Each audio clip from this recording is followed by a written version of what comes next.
Okay, full disclaimer. This episode is all about something that I am working on myself, and that is how to be better about getting out of a negative mindset. I'm your host, Dr. Kelsey Vick. I'm a board certified orthopedic doctor of physical therapy and the owner of the Ella Wellness Sisterhood. Welcome back to the Wellness Big Sister podcast. This episode has been requested both on a poll that I did on Instagram where people were like, yes, I want to know just sort of tips, tricks, how to get out of a negative mindset, which it seems like we've all struggled with this at one point or another.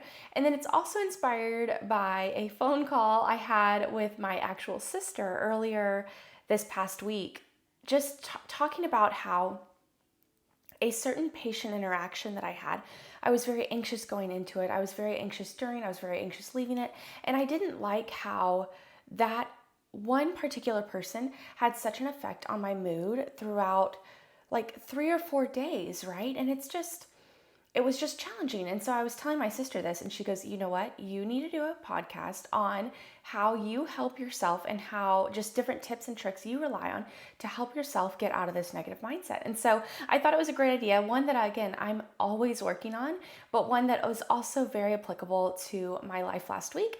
And then just our overall health and wellness, because getting out of a negative mindset is part of how we make sure that our bodies, our minds, our spirits are all functioning in the way that we want them to. That way we can be more joyful throughout our whole experience of life, right?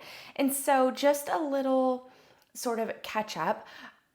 Our summer shorty workout series is going on right now. And if you don't know what that is, this is part of the Ella Wellness Sisterhood, which is a wellness sisterhood focused on movement, mindfulness, fueling strategies built for us like wellness sisters and misters that just want to help fuel and build up our bodies in a way that can last for life in a science-backed way without all of the mumbo jumbo that's surrounding social media. So it's focused on science-backed fueling, science-backed movement.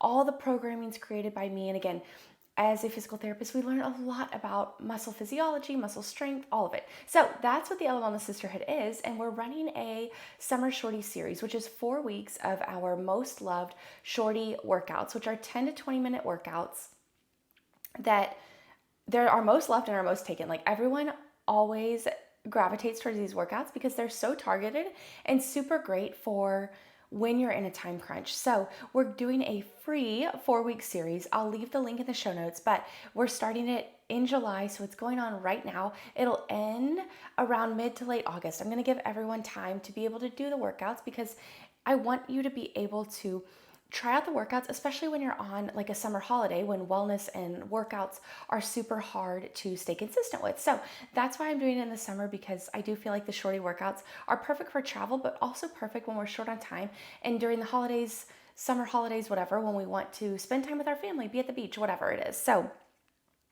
that is going on right now. If you're interested, we'd love to have you join. Again, free, there is literally no cost to it at all. I just want you guys to be able to have workouts and movements that make your body feel good and that are targeted in a super time efficient way for your summer vacations. And that way you can just try them all out and stay consistent with whatever your sort of movement workout goals are this summer. So that's our little catch up, but let's dive into how to get out of a negative mindset. And a little bit of a disclaimer, this is not going to be about toxic positivity. I'm not going to say just flip your mindset around and try and think of the positives that could happen, or why are you focusing on the negative? Why start focusing more on the positive. It's so much deeper than that, and I'm not even sure that I really understood that prior to the last few years in my own life, right? For me, it was always hardwired in me to look at the bright side of things. I was definitely a glass half full kind of person.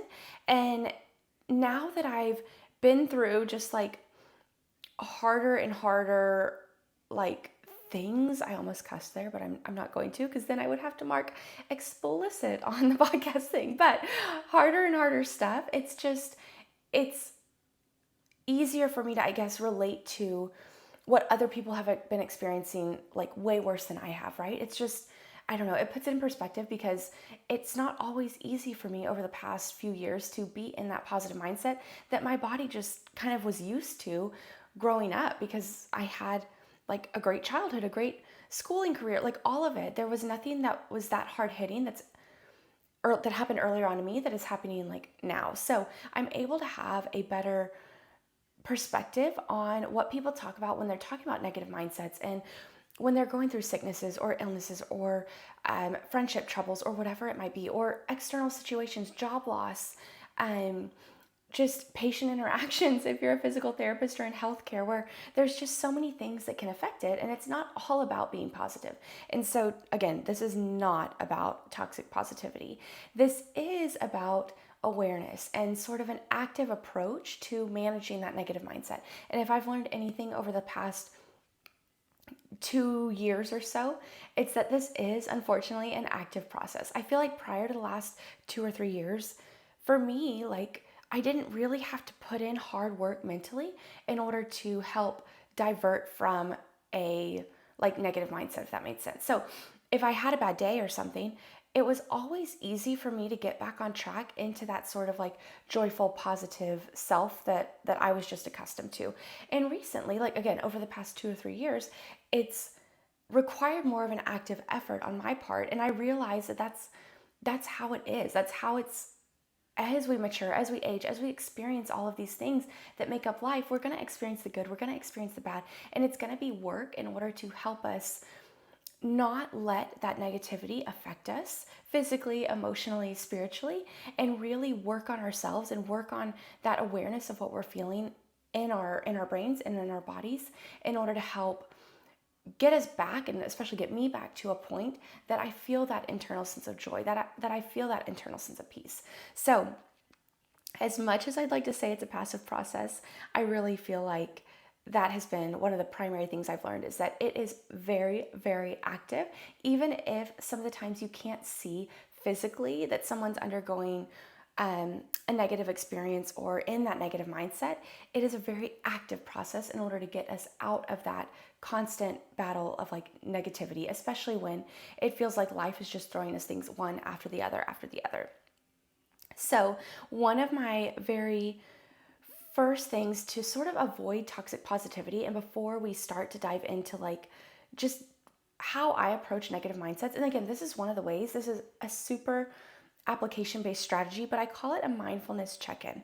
And it's really where if I'm experiencing something, or if I notice my mindset veering more towards the negative, where I'm like, why is this happening to me? Why is it back to back things always happening to me? More of that victim mindset, rather than even judging myself for feeling that way, my goal is to check in, like when I feel negative, where am I feeling that in my body? Like if I'm feeling that negativity, why am I feeling that way? What is the deeper reason behind why I'm feeling that negativity? So, for example, with this patient interaction, and again, it was just it's a stressful anxiety.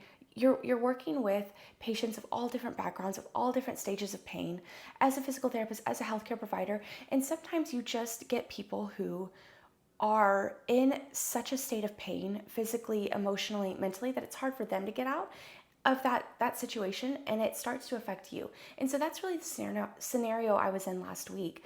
And so I started to think, where am I actually sensing this? Why am I actually feeling this way? And I realized that it was because I was not able to affect her pain or her symptoms in the way that I wanted to immediately. I was not meeting her expectations, and her expectations were that I would be able to fix all of her pain, which is just not the case.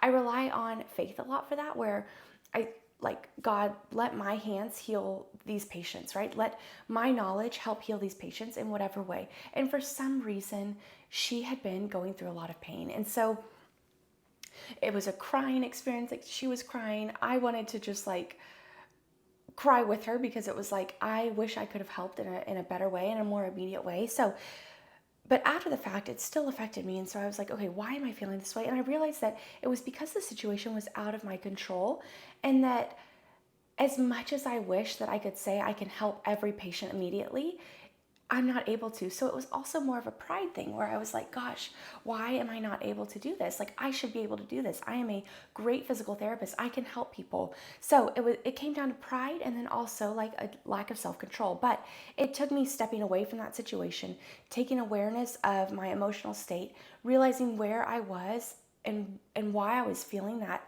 negativity and having that anxious mindset. And so not sort of um, I don't know, demeaning myself and feeling that way, but being more curious. Like, why am I feeling this way? Why am I responding this way? Rather than like, gosh dang it, Kelsey, why did you respond this way? Why are you feeling so negative? Like beating yourself up. So it's about checking in emotionally, understanding the feeling and letting that feeling in your body talk to you. A lot of the times we feel pain, we feel sadness, we feel anxiety, we feel negativity because it's our body's way, our brain's way of trying to tell us something. And so it just shouts at us really loudly, whether physically in the form of pain or emotionally in the form of like a negative mindset. And so some of the time it just takes us pausing, checking in on that sensation. So for me, a lot of the time, I think I've mentioned this before, but it manifests itself physically in the left side of my head in a form of a headache in my brain, right? And so I focus on that part of my brain and I say, what are you trying to tell me? I'm feeling this sensation of pain. I'm feeling anxious. I'm feeling like I'm getting stuck in this sort of negative mindset. What are you trying to tell me? And not judging it, not being like, you should be positive, but really saying, and listening to it, giving it an opportunity to speak to me. And that's both with physical symptoms and then also with emotional symptoms. So I call it a mindfulness check-in. And again, it's just allowing your body and your emotions to talk to you and let you understand it. Because when you're in that stressful situation or that, just that like mindset, it's hard to get out of it. And so having a way to sort of check in and be like, okay, I was with that patient. I was getting anxious. It was not the time to have this mindfulness check in yet, but now's the time. Like now I have a second to pause, take inventory of what my body's feeling, take inventory of what I'm sensing emotionally. Why am I sensing that way? And really trying to get to the deeper why. And again, I'm saying all of this as if I have it like all figured out. I definitely do not. Like this is something, again, this is what I mean by active. Like a lot of the time I have to remind myself, okay, Kelsey, you are feeling this way. Like you're not able to analyze it appropriately now. You're not able to meditate on it right now. But let's take a second, at lunchtime where you're able to really think about it, give it the space to talk. That way it's not just compounding this negativity. That way you don't have one interaction with a friend that leads to another bad interaction that leads to another, right? It's like you're stopping it in its tracks. So I like to call that a mindfulness check-in. And again, I'm working on it just as much as I'm like telling you guys about it, but it's one of the things that has helped me to take more of an active approach in regards to managing that negative mindset that I can often get stuck in. So as far as, again, I have to include some sort of sciencey part to this too, but negative mindsets and the brain, they feed into each other, right? And so in regards to body pain, we have what we call sort of the primary somatosensory cortex and the primary motor cortex. So it's the motor areas, our motion areas of the brain, along with our sensation areas of the brain. And they're structured on what we call, it's a funky word, homunculus, but we have the sensory homunculus and the motor homunculus. And the homunculus is just an area in the brain that maps the body. And so for the sensory area in the brain, our hands have a lot of sensation. So in that section of the brain, our hands take up a good portion of that homunculus. And so same with the motor, like it just maps various areas of our brain.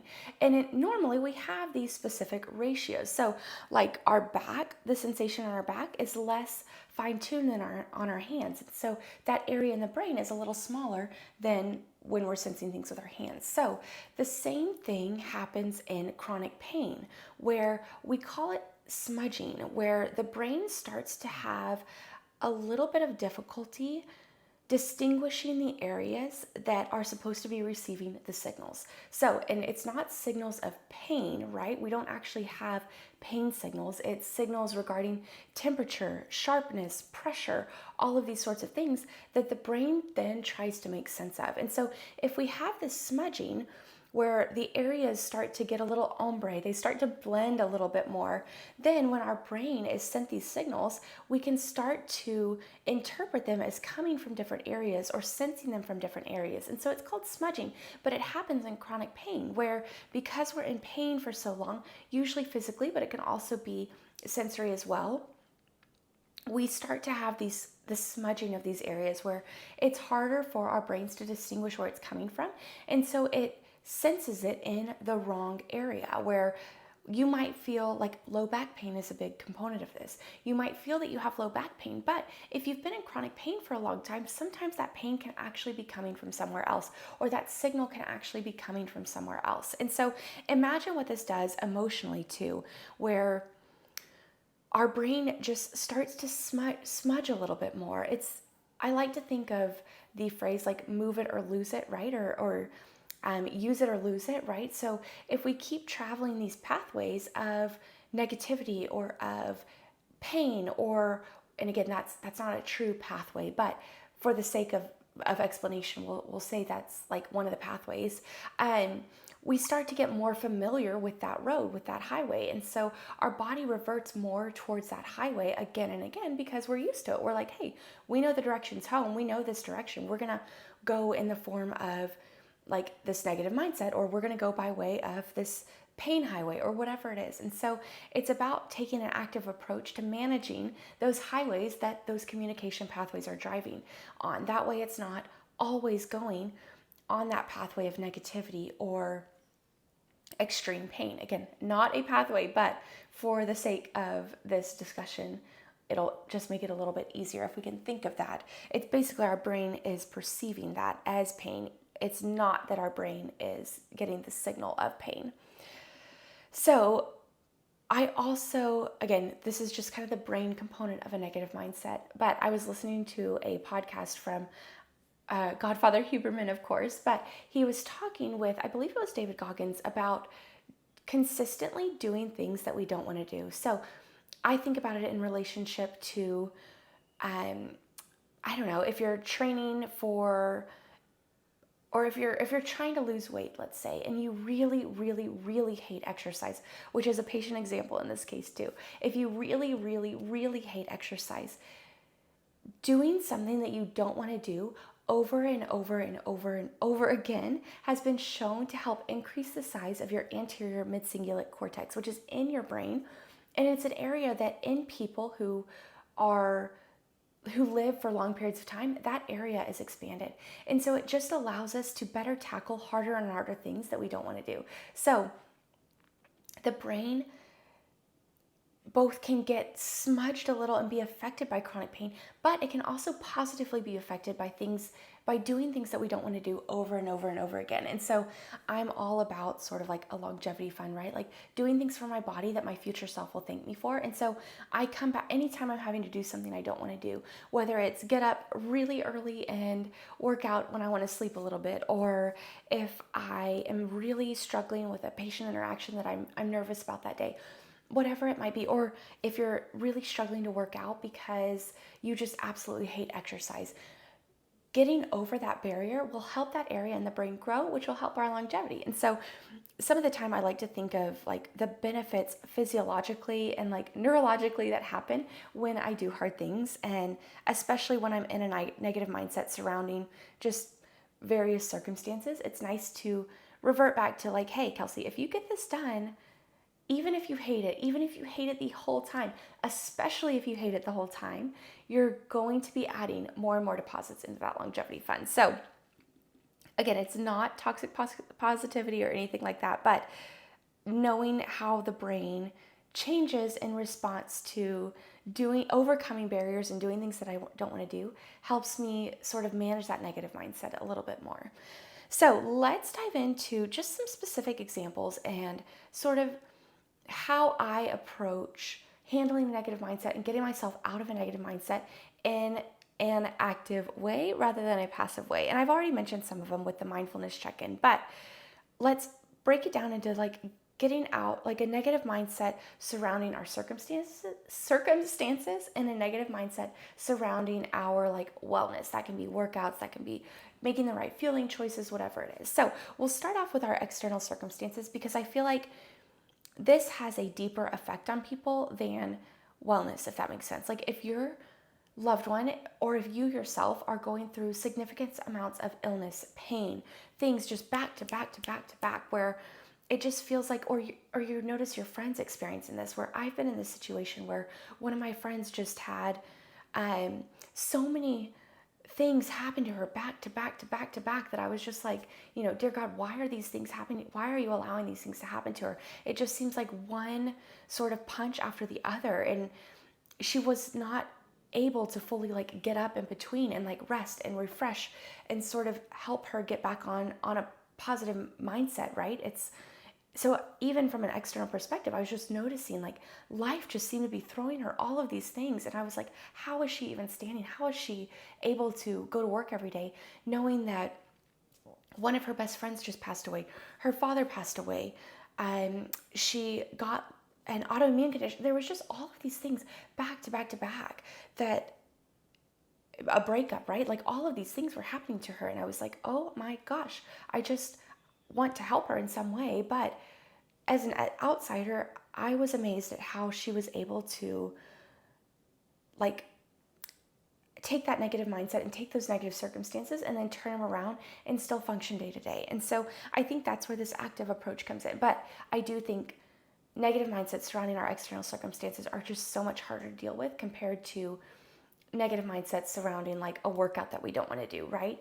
Compared to a loved one being in the hospital for an extended period of time, or you struggling with a chronic illness, or surgeries during your, collegiate athletic career that now you're a retired athlete where you don't know what the next steps are. I just feel like those are so much harder to deal with compared to more superficial things like I don't want to eat healthy food or I don't want to work out today, right? So we'll cover that a little bit first. And so an example of sort of external circumstances that I'm talking about here are dealing with a difficult friend, work challenges, sickness, school, illnesses, like literally anything in your environment that's causing you to feel any sort of negative feeling that we don't necessarily want to feel: sadness, anxiety, nervousness, and just depression, like anything where we don't want to feel that way, right? And so a few sort of action items that I turn to, and again, it kind of depends on the circumstances and how aware I am of what I'm feeling as to which ones I turn to. But prayer and meditation are one of the like my primary go-tos. Prayer especially, where it's like I it's out of my control usually. And so I have to journal, I have to write things down. And I've realized too, this is sort of like getting into the minute details of my prayer and journaling sessions. If I try and act like everything's okay, that's actually worse. If I used to be the one where my diary was like not filled with crushes or any sort of truth. I would be like, dear diary, but because I was afraid someone would read it, right? But my prayer journal, I've realized like God knows, right? God knows what I'm sensing. God knows what I'm feeling. And if I'm lying on paper, I'm only lying to myself and I'm not exactly helping the scenario. So I will write in there, dear God, I am angry. Why are you letting this happen? Why did this happen? And again, I'm working on this myself, but I try and be super honest with how I'm feeling.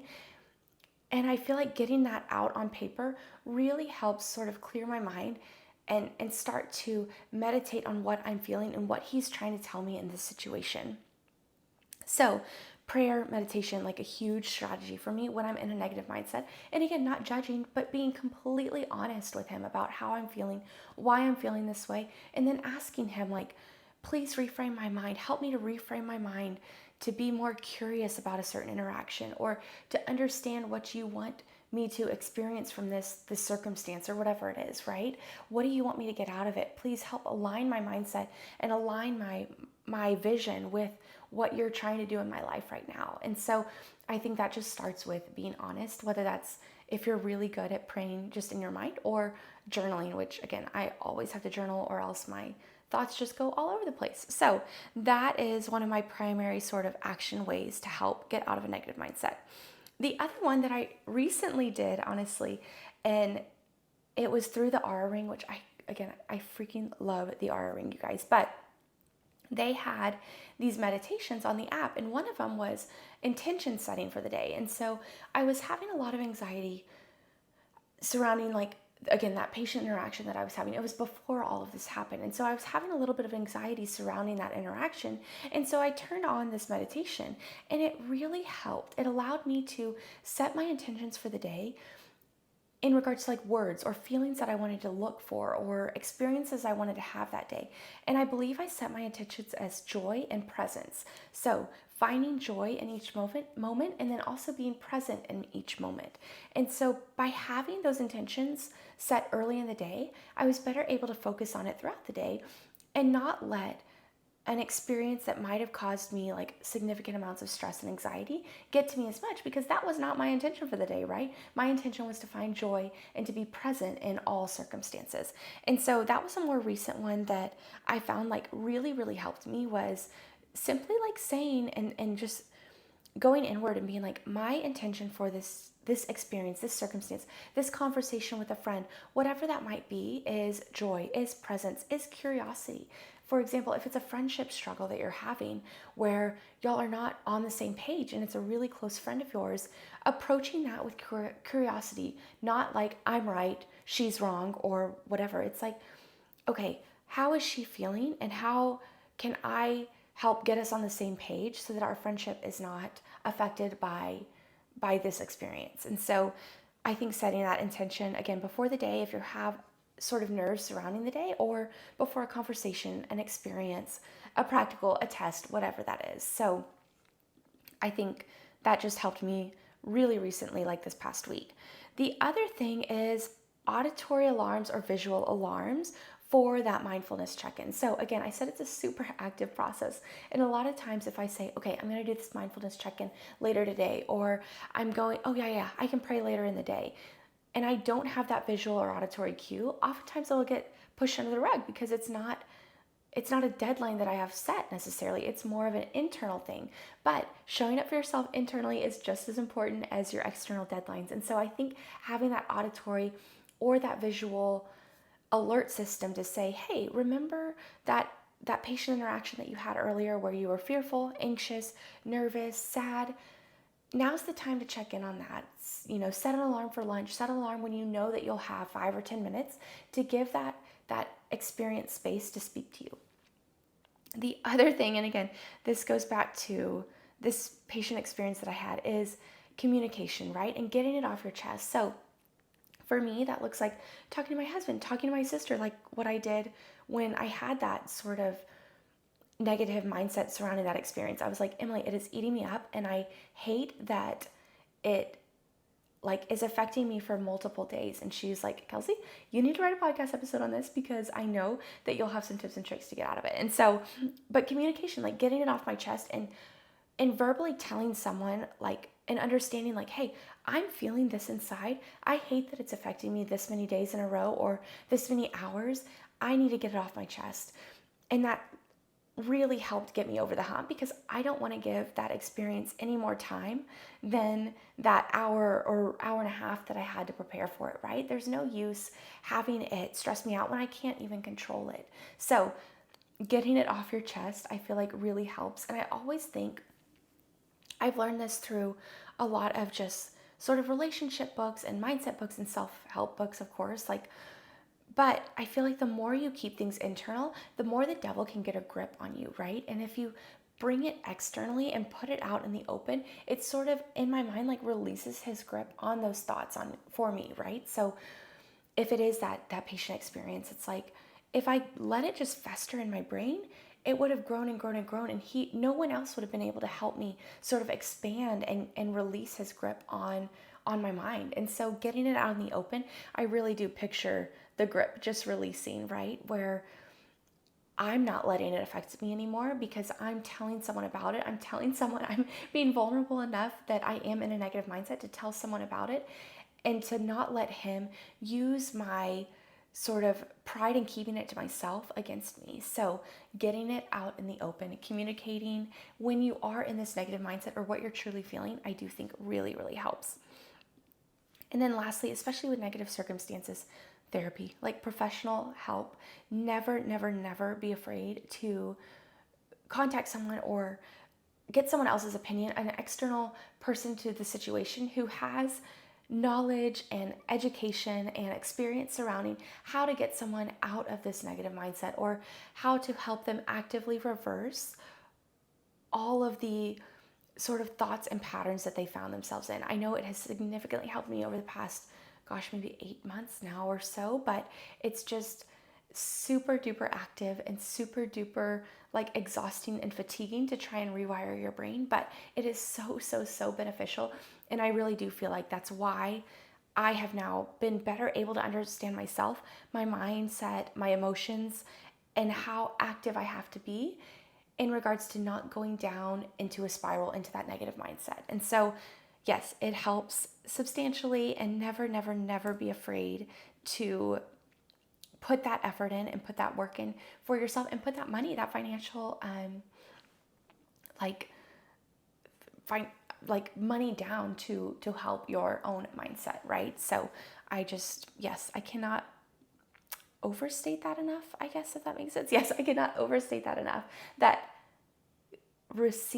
go to professional therapy if you feel like you're just having trouble breaking that cycle or setting boundaries or learning about how to better help your mindset, because that manifests itself physically. And that's really what caused me to want to receive help from an external source who had way more knowledge than I ever will have on the subject, but it's substantially helped. So definitely that's one of the action items. And again, super like active, not passive at all. It's not just go and you'll get healed. It takes a lot of work and effort. So let's move into the negative mindset surrounding workouts and overall wellness. A little bit lighter of a topic, just because, again, I feel like some of the time it's harder to get out of the negative mindset when it just feels like life is throwing you at things versus when you have goals set for yourself for like working out, fueling the right way, sleeping 7 to 9 hours, whatever it is. So I usually think of negative mindset surrounding workouts because I've experienced patience with that. I've gone through that with my own workouts where I'm just not feeling it. And so, a few of the things that have helped me get out of a negative mindset when it comes to my own sort of workout and wellness routines are switching it up. So, especially with workouts, I love strength training, but probably about a year ago, I was like, you know what?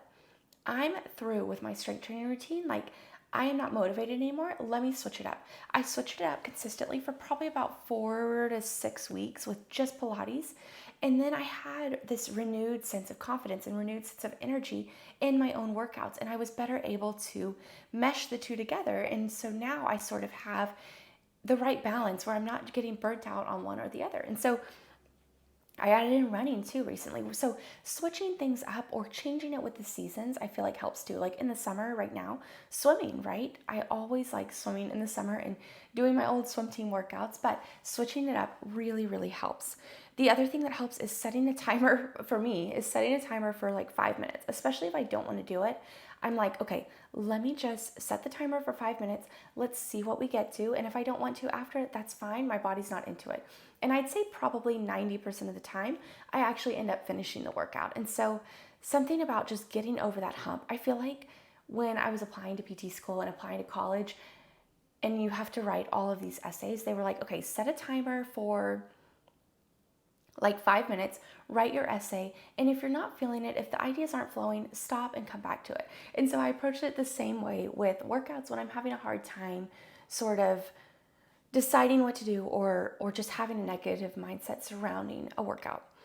The other thing I do is if I know that I need to get in a tough workout, for example, if I've already done my like 2 Pilates sessions each week, which I really look forward to, and I know that I need to actually build muscle and do one of the sweaty strength workouts, then I'll do something first that'll help ease me into that workout. So I'll go for a walk, which I try and do 5 30-minute walks or 30-minute walks 5 times a week. And so I'll say, hey, let me walk first. And by that time, I'm already sweaty, so I'll just be better able to get in my workout. Or let me walk for 5 minutes and then I'll start my workout. And so adding in, like if that strength workout, that super sweaty strength workout is a high barrier to entry, try a lower barrier activity like doing body weight exercises for the exercises that you're about to do for the strength session, or adding in a walk that you'll probably get to later on, but taking off some of that time, do a 5-10 minute walk and then ease into that workout. And so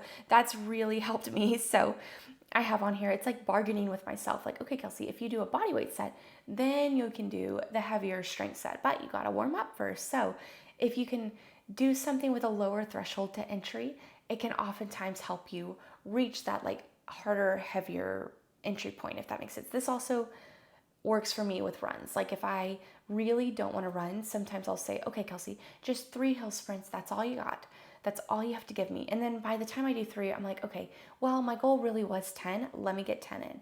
And so it's promising yourself like, okay, we can stop after 3. But then by the time you've done 3, you really want to honor that commitment you had for yourself to do that harder workout.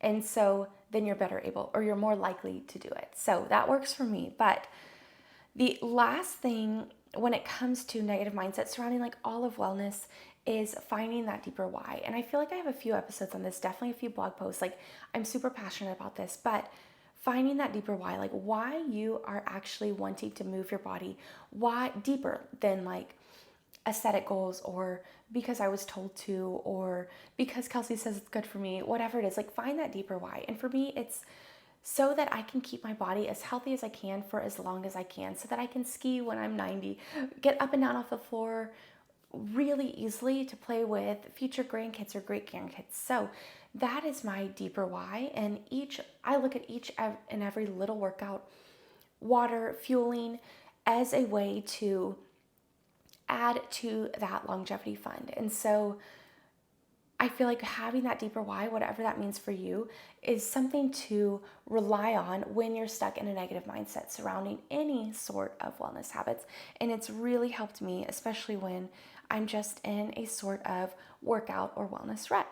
So overall, when managing a negative mindset, again, this is one of the hardest things for me because it is so active and it does affect me physically. And so I'm a very sort of like type A, like sympathetic fight or flight person. Like it's hard for me to sort of calm, relax, rest, digest. And a lot of my physiological processes mimic that state that I'm in. And so this is really, really hard for me to sort of calm my mind and control my mind enough.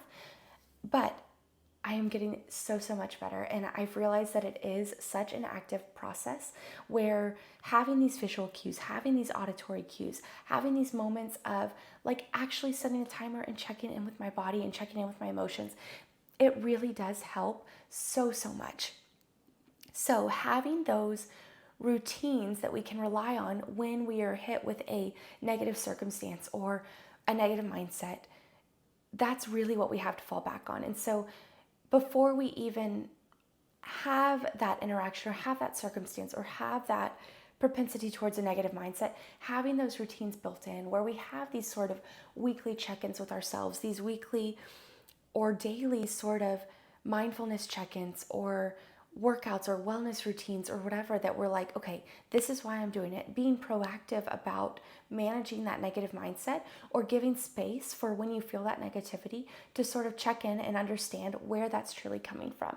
And so I think it's not about saying like, oh, when I get that, anxiety or that nervousness or that sadness, I'll manage it then. It's about consistently checking in. That way it's not silently building up when we don't even realize, because we're too busy on like a work stretch or we have so much work we have to get done that we push everything else to the side. So I think it's super important to have those routines built in and then to make it also an active process as much as we want to make it a passive process. So I hope this helped you guys. Again, me talking through all of these things really helps me to just going forward think about what I want to implement in my own life and in my own routine, because I'm learning and I'm practicing just like all of you guys. So I hope this helped. If you have any other tips that help you, how to get out of a negative mindset, I would love to hear them. I'll try and put a little comment box below. But thank you guys so much for listening. A reminder that we have that Summer Shorty series that is absolutely free. I'll put the sign up in the show notes below. 4 weeks, 10 to 20 minute workouts, multiple each week. That way you can make sure when you're traveling, when you're short on time, that you're also able to reach whatever workout, movement, wellness goals you have. The shorty workouts are also good ones to sort of intro and get over that negative mindset for if you're not feeling like working out one day. So starting that 10-minute workout, being like, okay, I'm only going to do 10 minutes. And then after that, like, okay, I just did a glute one. Like, that felt pretty good. Let me add an upper body one. 10 minutes is all I've got to commit to. So it's a nice way to ease into that workout and having a lower barrier to entry. So if you want to sign up, I'll leave that in the show notes. And again, thank you guys so much for following along. I hope you learned something today, and I hope that we can all sort of combat whatever negative mindsets might affect us for the next week, month, years, like the rest of our lives. So thank you guys again for following along. Please subscribe if you haven't already. It helps me out a ton. If you're more of a visual learner and want to watch it, the episode is on YouTube. And yeah, thank you guys so much. And I'll see you guys again on the next Wellness Big Sister podcast.